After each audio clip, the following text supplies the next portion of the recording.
Thank you to the amazing team at Cyber Exchange for making sure we have another seamless onboarding and a beginning to another Power Hour, the last Power Hour of the month of July. Now, for those of you that are watching, you'll know very well that the Power Hour is kind of contextualized around people, process, and technology.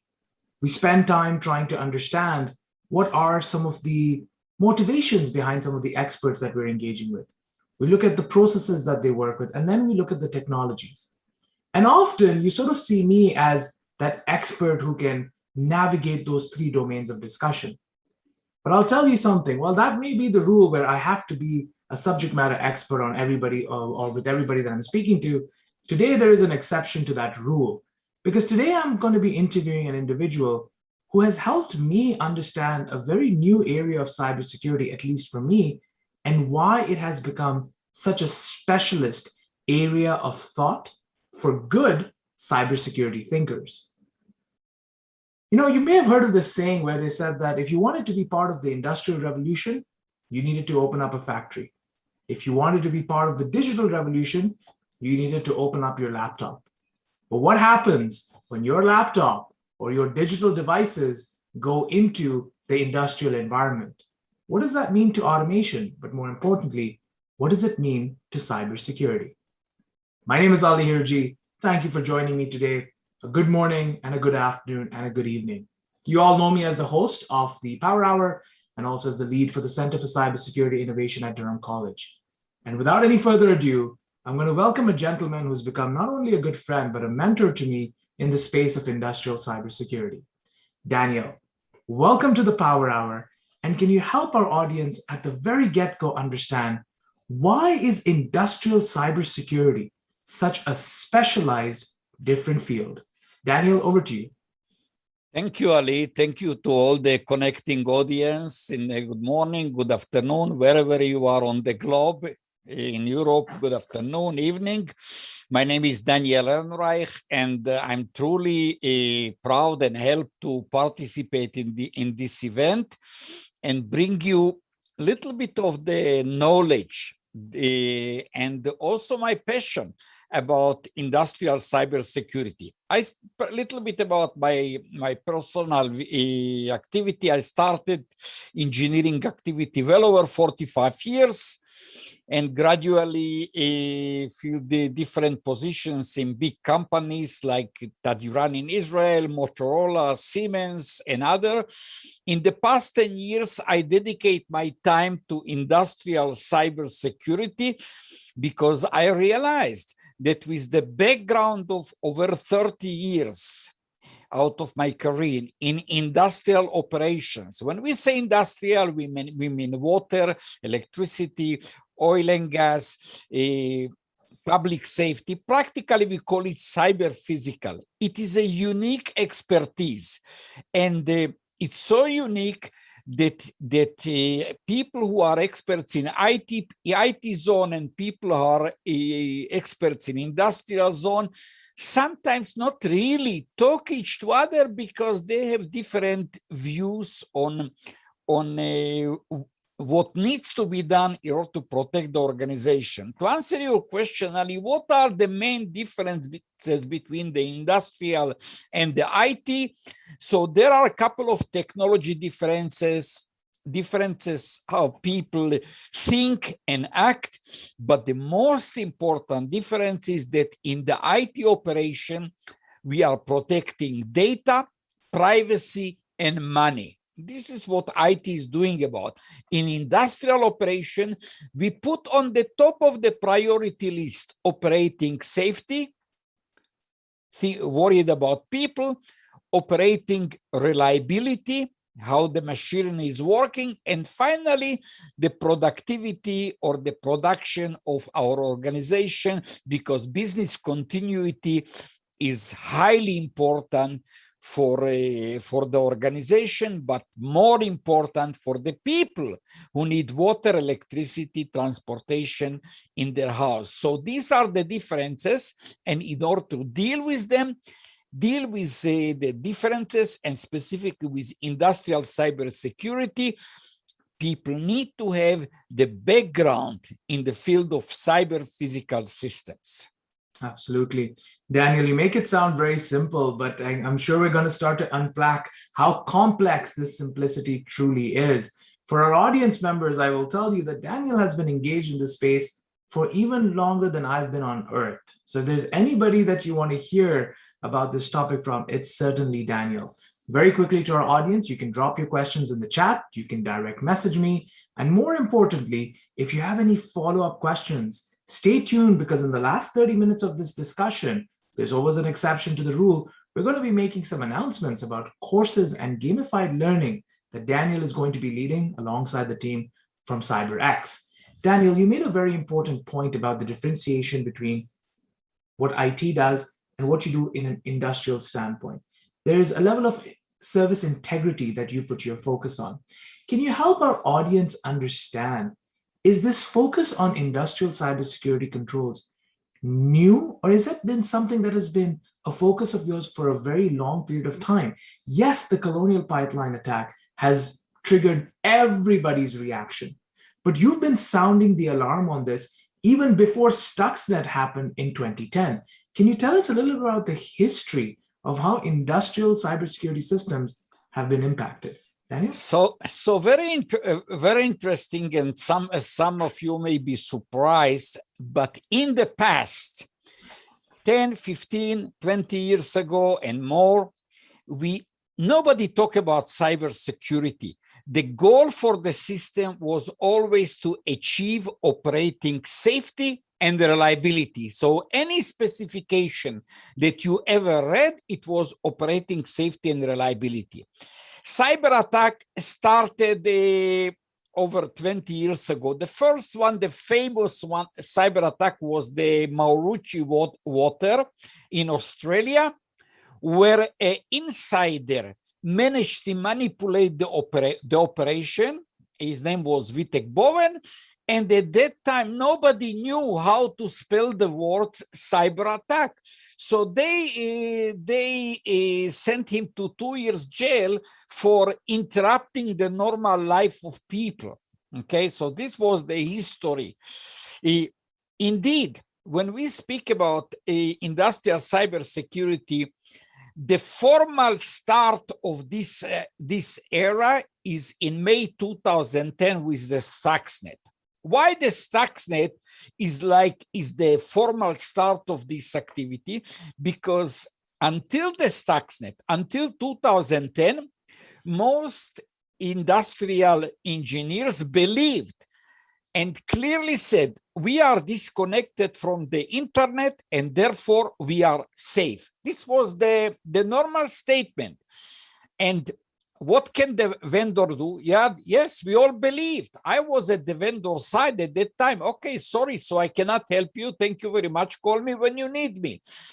But when we speak about cyber attacks, we need to think about today about three kinds of attacks. The first attack is the externally generated attack through the internet, compromising the IT operation, gradually compromising the barrier between the IT and the ICS, firewall, whatever, and then compromising the industrial operation, very similar to what happened in many attacks like the Saudi Aramco, Ukraine in 2015 and 16. These were externally generated attacks. The second one is the internally generated attack, when somebody is penetrating to the facility and physically insert the USB or whatever media with the malware. This is what happened at the Stuxnet. So this is the reason why Stuxnet is such an important event. And finally, the supply chain related attack. Today, we are mostly worried about supply chain related attack. We all remember many incidents which happened, like the Colonial, like the Oldsmar water in Florida, water utility in Israel. We are lucky there were not too many big cyber attacks against industrial operation. Why? Because the fact that the industrial guys were so careful, they managed to design strongly operating systems. And I want to say here something very, very important. Maybe 2 or 3 things important. Please. First of all, security by design. You need to design a system that it's secured, it's safe. That's number one. Know that even in your car, if you press the gas until the end, the car will not go 500 miles per hour. It's not designed for that. It may go to 80, 90, maybe 100, but it will never go to 500 because it was not designed for that. Second thing we all must remember, every software-based defense can be compromised. Okay, this is very important, that we can no longer say, oh, I have a firewall, I have a DMZ, I have a private Wi-Fi, a VPN. These are all software-based designs. Finally, I would like to say, which complement our explanation about industrial cybersecurity, physical security, protecting your facility is strong precondition to cybersecurity, and cybersecurity is strong precondition to safety. So now you see the factors: safety, cybersecurity, physical security, and what I mentioned, security by design. If you have these goals in your mind, you can go to your organization, industrial organization, and ask some very interesting questions the people who are responsible. You know, Daniel, it's with reason that I told the audience at the start that you've got a very eclectic and an interdisciplinary approach to understanding industrial cybersecurity. That word security by design, we hear it a lot in Ontario when we talk about privacy by design. But this word security by design has to be understood very well. And you know, the word design is very interesting. A mentor of mine once said, the culture is a design for living. And this is why I keep saying a security culture has to be created. And speaking about culture, when you talk about industrial cybersecurity, I've noticed that you're not just speaking to, for example, the frontline information security folks within the plant. I know for right now, for example, we have Sultanate from Kazakhstan who's listening to this session. You don't just speak to the sultanates of the world who have a technical hold on the operational systems. You are also engaging the financial folks, the administrative folks, the HR folks on why industrial cybersecurity protocols and security by design involves them as well. What are the roles, for example, of the executive team within, let's say, a water utility facility when it comes to maintaining the cybersecurity posture within that industrial environment? Daniel? You know, Ali, I have a very simple answer for everyone. The ISO 27001 standard, version 2013, Section 5, paragraph 1, have only 3 lines. So simple, 3 lines. It says, senior management in the organization is responsible for cybersecurity. And you know, now I'm talking to the CEO. I'm talking to the CFO who need to allocate the budget. I'm talking to the board of directors. Guys, it's not the responsibility of the CISO. The CISO must receive the resources and the people and be ready. But it's your responsibility to protect the organization. How we can protect the organization? We need to a methodology. All cyber defense methodologies are covered under through the PPT triad. PPT triangle, PPT triad. It stays for people. People must be educated, trained. They must go to drills because they are the front line of the organization. The second P is for policies and procedures. The top level management need to assure that policies will be and procedures will be available. People will be aware of them, and it also will be enforced. Why? Because somebody need to tell the people how you should behave when you have a suspicious email in your mailbox, okay? And only finally technology. Absolutely. People may ask why I put technology at the end of this talk. For a couple of good reasons. First of all, we are dealing with physical plants which are working around the clock. You cannot stop them for maintenance. You cannot replace technology as you buy a new computer for your home, for your children, from your office. You buy a new computer for your office, probably 10, 15 minutes, you are back in the business. In industrial operation, you must allocate a month of shutdown. Why? Not because it will take you 1 month to do the rewiring, but to do the inspection. And what you are going to inspect? That operating safety is assured. This is the critical concern. And this is the reason why we put technology at the end, because in order to upgrade the technology, I need to plan ahead, probably 6 months or 1 year to plan ahead. And finally, I want to say something which none of us is proud about it, and this is a major headache. Many organizations do not have an accurate and reliable documentation. And if you don't have a documentation on your process, on your product, okay, how can you replace a tire on your car if you don't have instructions how to do that correctly? You cannot do that. You will be afraid of doing it. And we always say, if you touch, you can break it. So these are the concerns that we wake up in the morning and we go to sleep in the night with these concerns. Absolutely. And there are a couple of things that you brought up there that are truly interesting. Now, Daniel, so you're aware, Sultanat actually has a question. And Sultanat, thank you for that question. I'm going to bring that up in the latter half of our discussion when we start talking about the trainings, because your question is related to training. So Sultanat, good to see you on, and everybody else, keep your questions coming.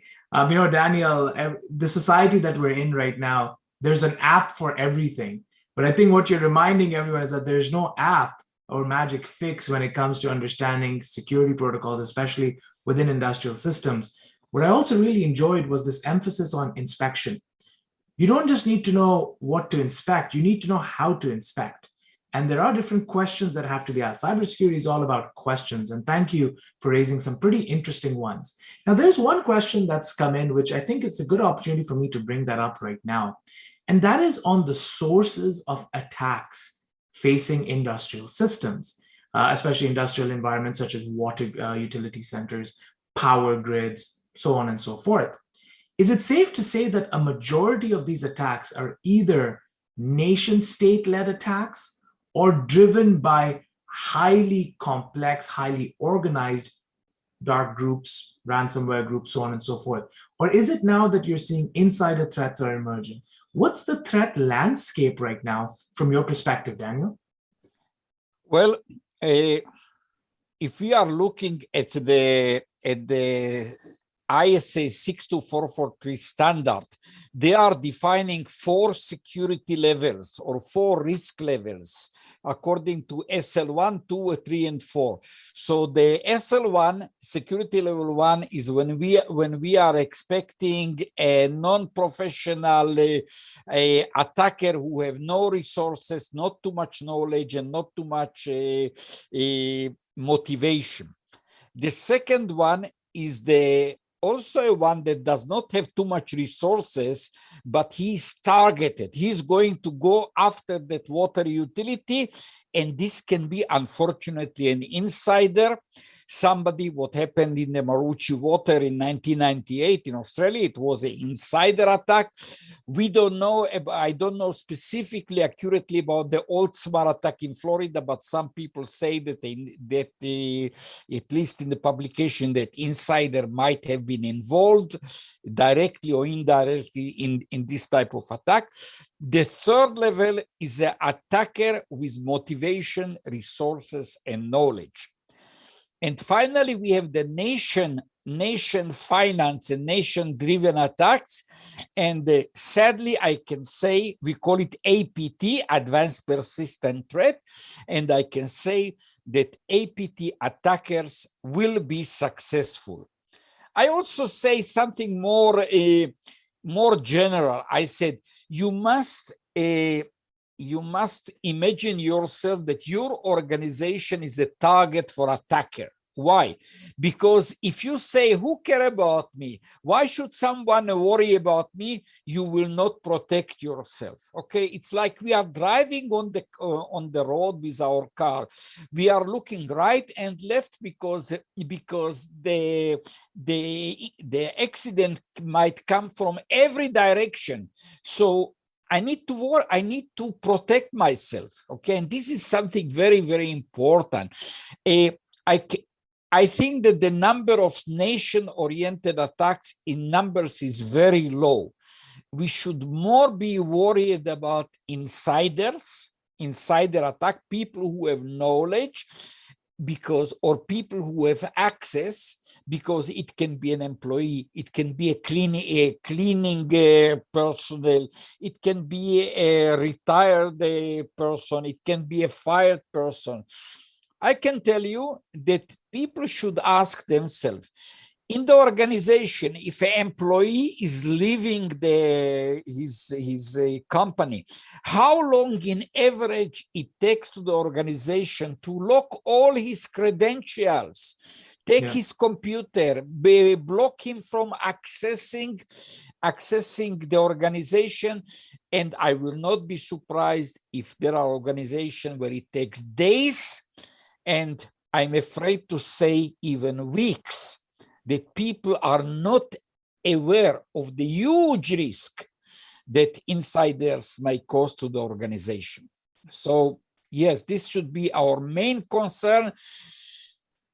About national state oriented attacks, I said, don't negotiate with your management about ROI.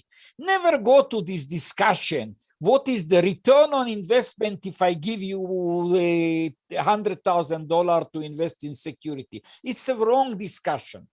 Let's look at our organization. What kind of damage are we facing to ourselves, to our customers, and risk to life to our employees?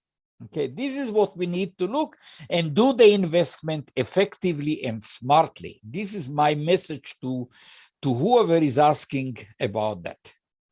Fantastic. And you know what, Daniel, I think it's important for our audience to know is that while you're joining us all the way from Tel Aviv, and again, I thank you for taking time out of your busy schedule and shortly after dinner to join us, you've traveled global. You've taken local learnings and taken it global. You've truly globalized. I've seen you speaking in Africa. Just yesterday, you were speaking for a discussion. Just last week, you were speaking at a conference in Singapore. You're someone who has seen the evolution of industrial cybersecurity around the world. Now, before I go into those questions around training, I want to now get the audience to sort of see how you're taking your learnings and how you're going to be bringing it to different countries, such as Canada. But before we go there, prior to this discussion, you shared with me, for example, Joe Biden's recent 100 Days of Cyber Sprint, where there's a heavy focus on industrial cybersecurity. You've even mentioned countries in the Middle East. You referenced countries in Europe. From a global perspective, how do you find that different countries, especially their governments, are now taking to the issue of industrial cybersecurity? Are they taking the right steps? Do you see anything lacking? Are there any countries that stand out to you as fascinating approaches to this subject? Daniel? Well, I tell you, gladly we see a lot of regulations, a lot of papers. Even yesterday, President Biden issued a document which is waking up the management in industrial organization to take care of a stronger cybersecurity posture. So things are happening, but I do believe that the problem is at the management level in the organization. Somehow they are not enough worried. This is what I see. And when you speak about water utilities, about smaller power utilities, somehow they are not worried. And I do believe that they need to be more worried. They need to invest in training of their people, because if something will happen, the first question any investigation will ask, is your team trained? If you say, sorry, we don't have time for that, we have only one maintenance person who is busy from the morning to the evening, and even we bring him overnight to fix problem, I think this answer will not be accepted. We need more attention, starting from the top floor, that people will ask questions, and people will not only ask about training, people will ask, when we did our last assessment, what did we found in our assessment? Did we deploy the improvements which this assessment revealed? And this is the role of the management, and they must allocate resources and time for that by the people. And if they don't have the resource, they need to outsource that resource. Then obviously we have a new problem like remote access, remote maintenance, remote service providers, which are solving the business continuity problem on one hand, but generating new cybersecurity. So if everything is okay, we have a long way to go in order to improve the cybersecurity posture of the organizations. And I can tell you that unfortunately in most countries around the world, there are few better, few worse, but situation is not good enough. And the fact of life that from time to time, we have incidents like the Colonial pipeline, like the old smart water utility. We have incidents like ransomware. And I can tell you, until now, we didn't see ransomware directly attacking industrial operations. We didn't see it yet. But if you ask me, it may come, I said yes. Yes, it may one day you will have a ransomware directly attacking the industrial operation, or after compromising the IT, when the attacker will get to the operation, he will encrypt the data or steal the control, whatever. But definitely the risk is going up and up, and our defense measures must evolve. This is my message to everyone who is listening and willing to start tomorrow a new day with new thinking. Absolutely. The key word there is to start. When you embark on a new journey, the first step of success is that you started down a particular path. Now we have about 50 minutes to go, and I want to move a little bit forward when it comes to the discussion on how exactly can people get started with training. Now, I know that you have a training program that you're going to be launching with the team at CyberX, but at the Cyber Exchange 3.0 last week or 2 weeks ago, you also did a gamified learning experience. How was that for you, and why was that such an important step for you in terms of growing how people engage about this topic? Daniel? I can tell you that when you are searching the internet, you find a broad range of schools and organizations which are training people. I'm trying to take a different approach. First of all, I'm tailoring every training session to the audience. How much background you have in the IT area? How much background you have in the industrial area? Who are the people who are coming? Are these operators? Are these engineers or managers? Who is coming to the class? And then I'm dynamically tuning the training. Very important that people, first of all, must have IT communication background and little bit of IT cybersecurity background. They need to have it. They need to learn how industrial cyber physical systems are working. These are the two basics. We cover it usually during 2 to 4 hours. We cover these two topics. Then we are going to talk about the risk factors, how attack is actually happening step by step. And we are going to talk about a broad range of methodologies, how the attack is happening. Then we are going to talk about defense measures. What are the technologies? What are the IR, the BCP, DRP, and IR methodologies to protect the organization? Because remember, if you are not prepared, when the attack is coming, you will go to panic. Only people who are prepared will be able to respond. Finally, we will do a minor introduction on gamification. It's the real story. Here is an incident. Here is a scenario. Something very, very simple. In the security camera, you see a person who walks nearby the gas turbine, or you see that your operator screen is blank. You not see, or information is not moving to the IT people. They don't know how much fuel you have in your broad range of scenarios, and this is what we are going to discuss in the training. And also in the future, we will have a more detailed training to people who are already experts, and they really need to see a broad range of scenarios, 10, 12, 15 scenarios, and raise ideas. It will be interactive discussion. So yes, it will be exciting, it will be educating, it will be well tailored to the audience. I do not have any precondition. You don't need to bring your laptop. At this session, we will not do hands-on exercises. Why? Because I believe that people need to understand the basics. Once you understand the basic, you know what is happening, you know what the vendors are offering you, and you know what kind of decision to make. You know, the other day I was watching a session, and I forget who it was. My mind is not as sharp as yours, Daniel, but the individual said that, you know what, when it comes to security, it's everybody's business. If you see something, say something. But how do you even know if you've seen something? That's where training comes in. That's where you've got to be exposed to different situations and scenarios. So to our audience, now that we have about 25 more minutes left, I just want to paint a little bit of a picture for you.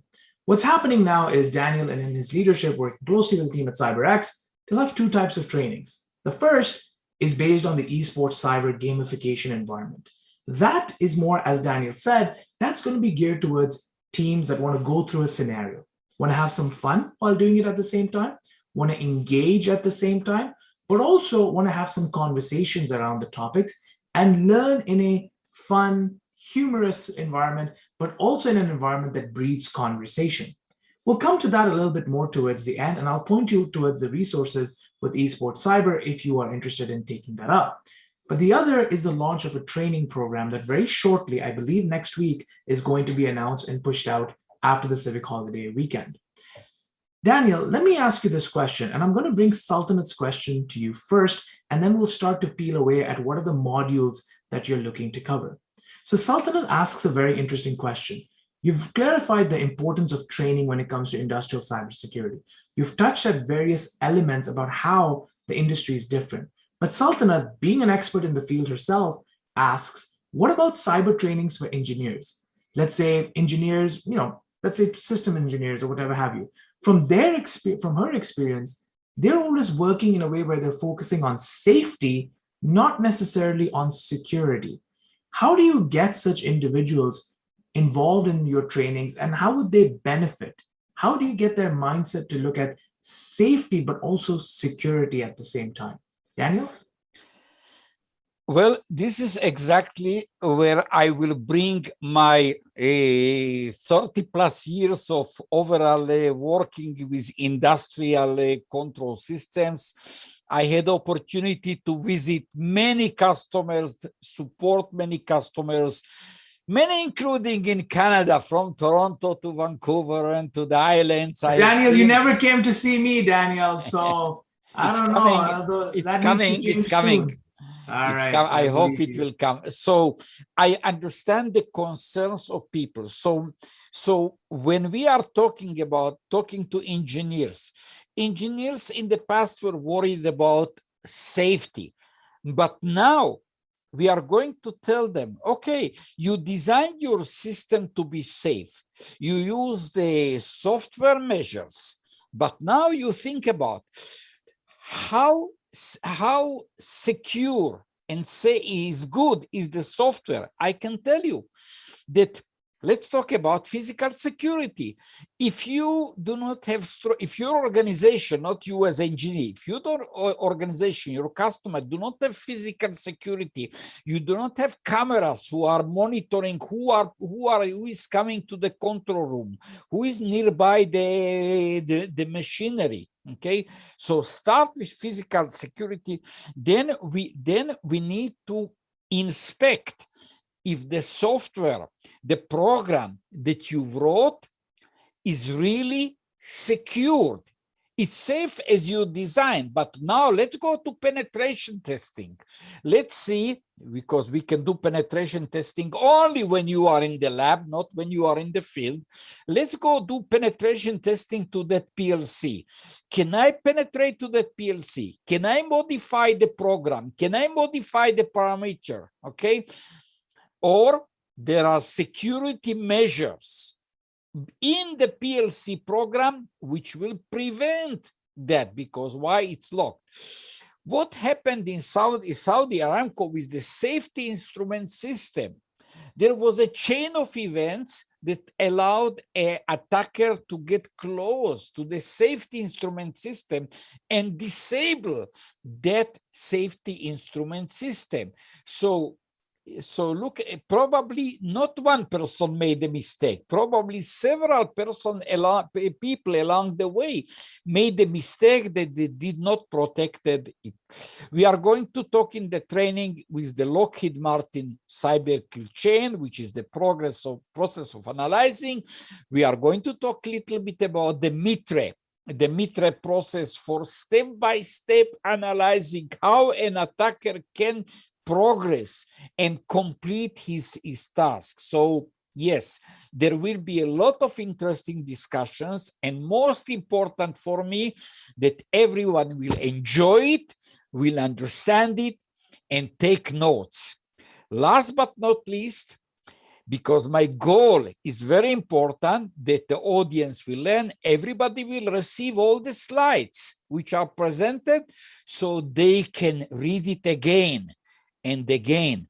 And maybe a week later or a month later, they can send me, and it happens to me, a question. Slide number 15, can you please tell me why did you write this sentence? And I'm very happy to come back to that person and give him another 10 minutes of explanation. So yes, the goal is improve the cybersecurity posture of the organization, and I will do the best what I can do to achieve that goal.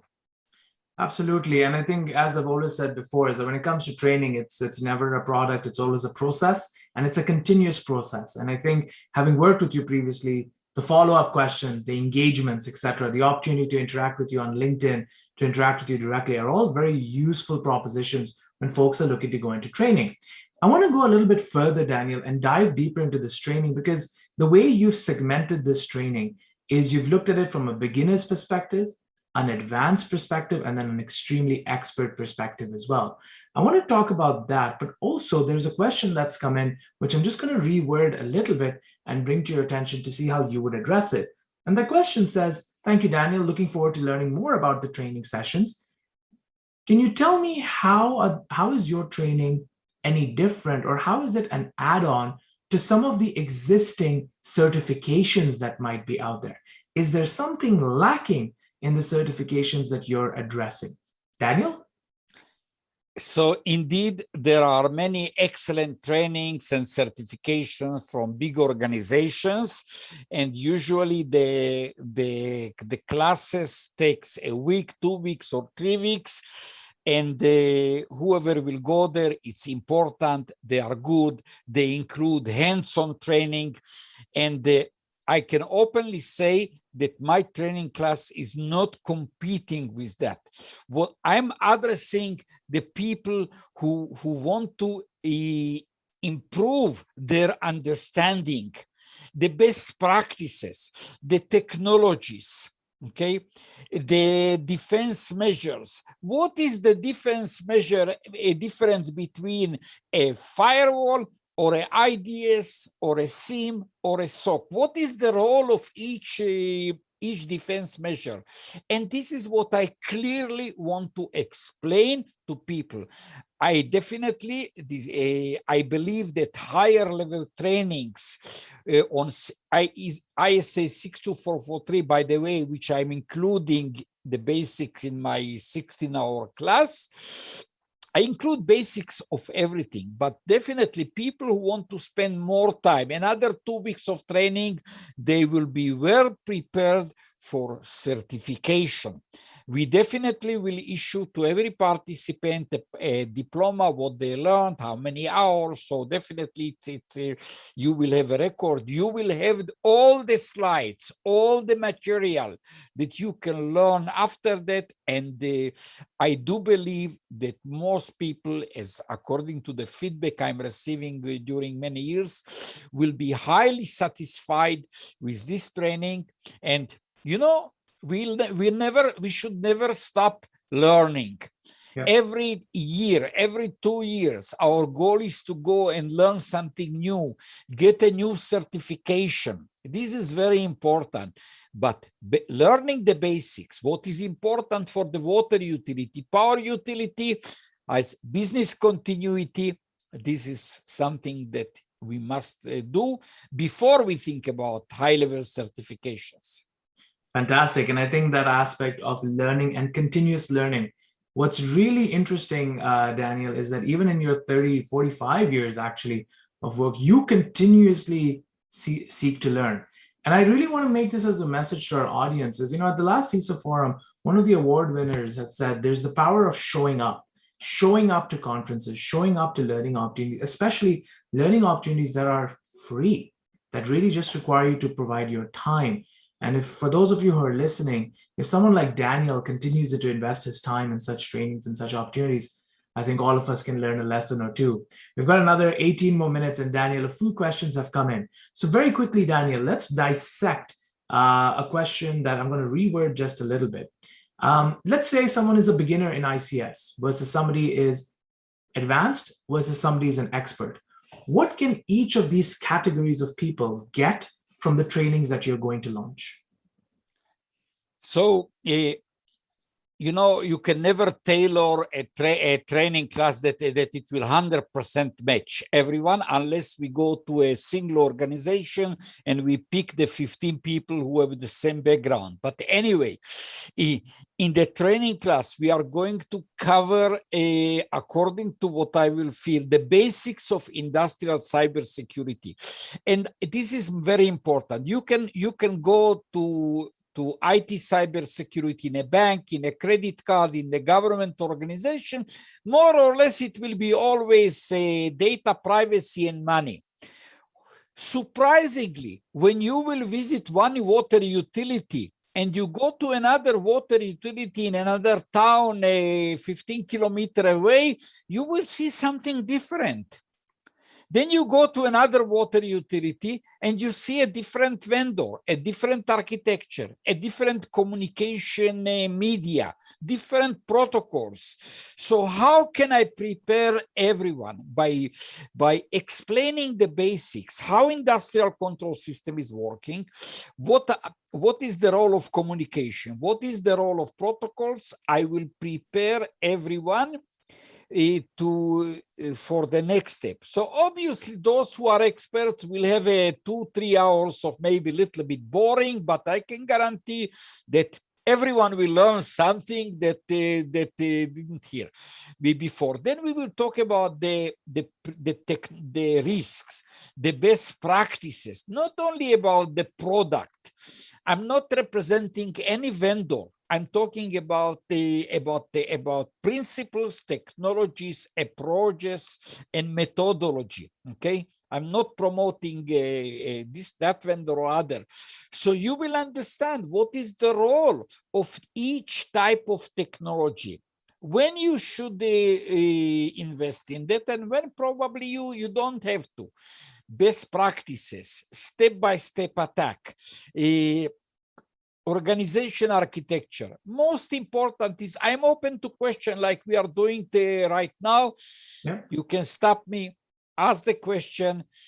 If it's not included in that session, no worry. For the next meeting, there will be the dedicated 10 minutes to complete what I might not be include, because this was a specific request from a person. So everybody will be satisfied and everybody will say, yes, every question was answered. And now I am well prepared for more education. Education should never stop. That's the goal. Yeah, and I think, as they say, right, don't let your learning come in the way of education. So even if you've got 5 degrees under your belt, or a number of degrees that you cannot count, like Daniel, continue your learning. I have 1 or 2 degrees, I think, but I too will plan to continue my learning with Daniel. To the question that came in from Sania, thank you for your question. In terms of prerequisites, I hope that Daniel very eloquently explained that to you. There isn't any prerequisites for this. However, you will, if you are beginning in this space, you may find it a little bit complex as you move forward into the more advanced categories. But of course, you will have access to Daniel at all times if you need further clarification. Daniel, I'm going to play devil's advocate, true to form here. You mentioned about this aspect of not representing any vendor and being vendor neutral in this case. However, when you, for example, having worked with you on the esports cyber game and looking at different HMI interfaces, a lot of HMI interfaces are dictated by what vendors provide you with. How do you provide examples of scenarios, and how do you provide examples of different HMI interfaces as an example to help your students understand things better? Daniel? Well, this is the beauty about this profession. You are surprised every day. You learned a new approach about what is displayed in the HMI and what is not displayed. HMI is always tailored to a specific system, a specific process, a specific organization.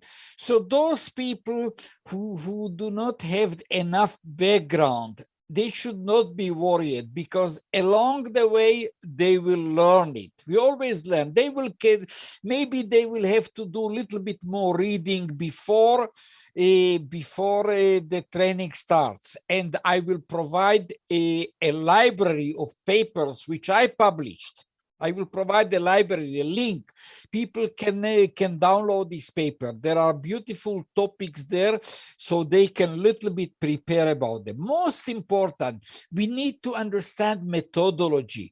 We need to improve our understanding of principles. Then we can talk to vendors, we can talk to our managers, we can request budget, because we know how to deal with these issues. So I think it will be interesting.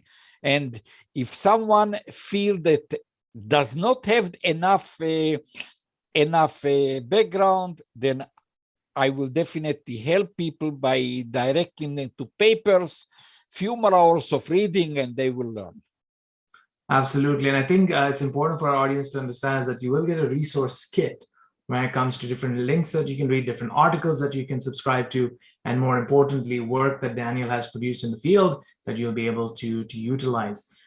There is a question that has come in, which is more on the technical side around, will there be a learning engagement system? Will there be a website of some sorts? So the specifics on that will be shared once the training is announced. I do have a note here from Maddie saying that the trainings will be delivered virtually, and there will be a learning engagement system connected into cyberexchange.ca, where you'll be able to see recordings, you'll be able to see examples, and you'll be able to add comments and run forums and blog discussions about whatever it is that you're learning during those sessions. And of course, these will be closed door trainings. With that said, Daniel, another question for you, which I think this audience member was trying to hint at this, and you forgive me, I'll reword this question slightly. and that is to do with hands-on technicalities. It sounds like the training is going to cover a wide variety of subjects in ICS and control. Will there be any hands-on environments or hands-on exercises that we can do, especially if we're coming at this from a technical standpoint? Daniel? Well, this question is coming up many times. Hands-on exercises require that people will be in the class. I will be in the class. It's going slowly, paying attention to each and every student. There are training classes which are focusing on hands-on. Usually they are directed by vendors of these products and solutions, because over there you have the expert trainer for specific product. I can tell you that I not include hands-on because it takes a lot of time. I do not, especially of online training, I will not have a good feeling about how everyone is doing it. So I'm focusing on increasing and improving the knowledge of people, because once people understand the basics, the methodologies, they can always talk to a vendor, and the vendor will provide them the hands-on exercise on a firewall, on a DMZ, and I'm not shy to say they will do it better than I can do, because it will be for a specific product which they are trained to explain. So yes, this training class of 16 hours is focusing on boosting the knowledge in industrial cybersecurity and not include hands-on. And I think this is another important element that Daniel brought up, which is the 16 hours commitment. That gets broken up, I believe, into a couple of weeks, and that gets tracked as well and provided to you in terms of your credits and in terms of whatever certification you get as a result of it, or at least whatever recognition that you get as a result of taking that course. I think this next question, Daniel, that's come in is also quite interesting, is if I take this, this training with you, do you think that you can help us with developing a roadmap for other trainings we should take in the future? As you mentioned, learning is a continuous journey. Can you help us map whatever you're going to teach us with other credentials out there in the industry? Daniel?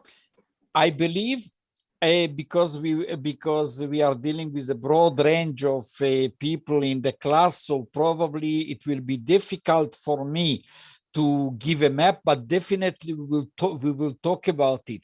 I do believe that every person who will pass the training will have an immediate opportunity to get a promotion in his organization. And based on that, his managers or her managers of that person will be able to direct them about what are the training classes which specifically contribute to the organization. And although I will not do that directly, but I will definitely mention that I will direct people. For sure, people can get promotion within their organization and become a operator room manager or a senior engineer or a cybersecurity responsible in the industrial organization. So there will be opportunities, because what you will learn will improve your knowledge. And this is the important goal I want to achieve. Absolutely. For those of you who remember the film Stand and Deliver, there was this concept of ganas. It has to come from within you. You need to have that passion to want to learn. The one thing I can guarantee you is that from a teaching perspective, it doesn't get more passionate than Daniel. So Daniel, thank you for that. I'll take two more questions very, very quickly, and then we'll close with some closing remarks. Daniel, you know what they say, right? Test what you know so that you can study what you do not know. Will there be any testing as a part of this training? Daniel? Sorry, didn't get the question. Will there be any testing? So at the end of the 16 hours, will we have an exam? Will we have a test of some sorts? Yes. Very good. You know, I do believe that there will be a quiz at the end of the session. It will be not a complex one. It will be a 15-minute quiz that people will have some ideas. But I do believe that everyone will be able to review what they learn, understand it, and then if anything not clear, they can ask questions, and then this will be the big reward of participating at this training, that people understand the topics, the best practices, and how to protect their organization. Fantastic. And a quick closing question, and I thank the person who has direct messaged this to me. And this is around the training itself and the languages that it's going to be delivered in. Now, Daniel, you are well and truly a global citizen. I believe that the current trainings are set in English. Are there any future plans, or do you have the network with which you can start to provide these trainings in French, Spanish, and other languages, Daniel? Yes, I already had one exercise where the slides are being translated to French or Spanish.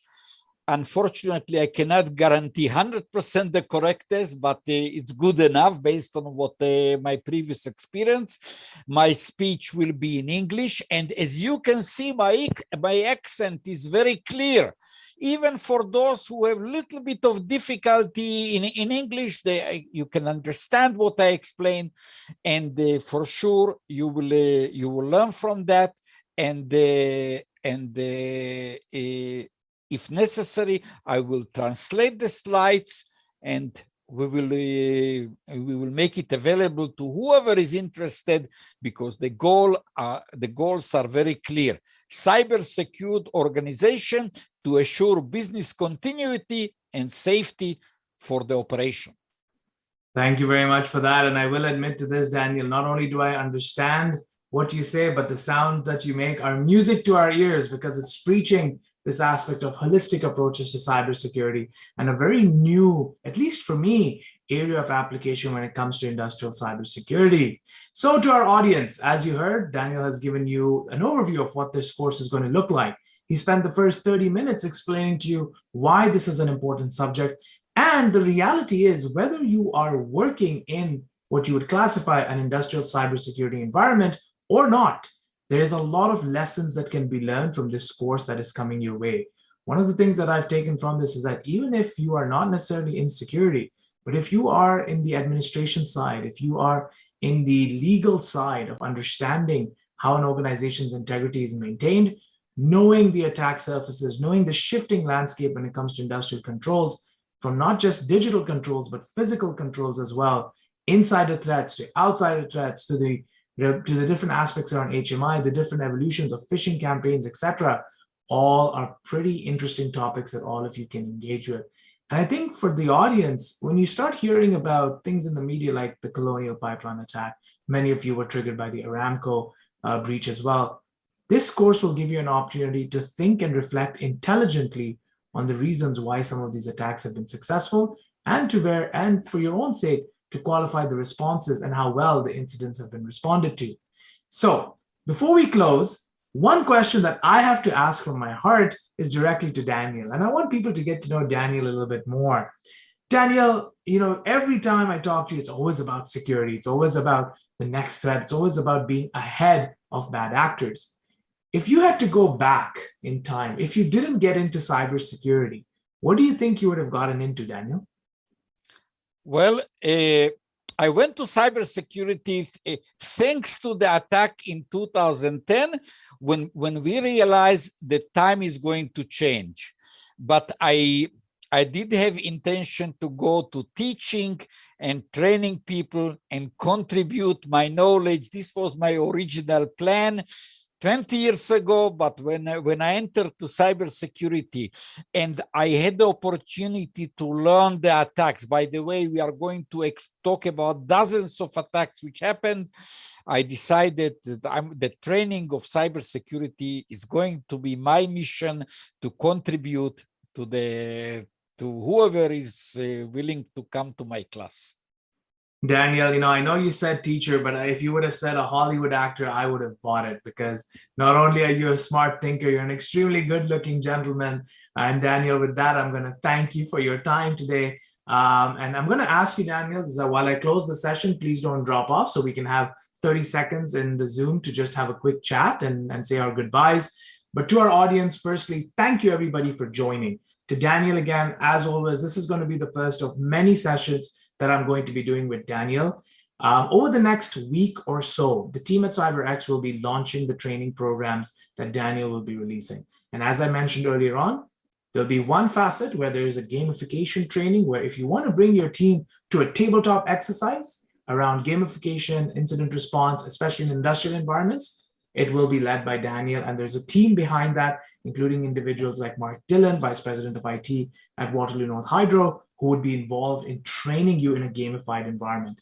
You can also catch an example of that on demand. Next week, the on demands will be uploaded, and Cyber Exchange Day 2 had an example of the game. So if you're interested in that, reach out to Daniel, reach out to the team at CyberX, and they'll be happy to coordinate that. But then if you're looking to get into training, 16 hours of dedicated sessions to understand ICS and controls, that course will also be made available to you. And as in typical Cyber Exchange and CyberX style, lots of designs, lots of animations, and lots of quality content will be pushed your way. And you can register for that online and pay your fees there and go from there. With that, this is Ali Hirji. And if there's one thing that I said at the start, it was about the Industrial Revolution and the Digital Revolution. But one thing I can tell you about revolution is that they begin with a thought in somebody's mind. And I hope that today, some of the thoughts from Daniel have triggered a revolution in your own minds about how you think about not just industrial cybersecurity, but cybersecurity in general. This is Ali Hirji signing out. Have a wonderful day, afternoon, or evening, wherever you're joining us from. Stay safe, stay healthy. Take care.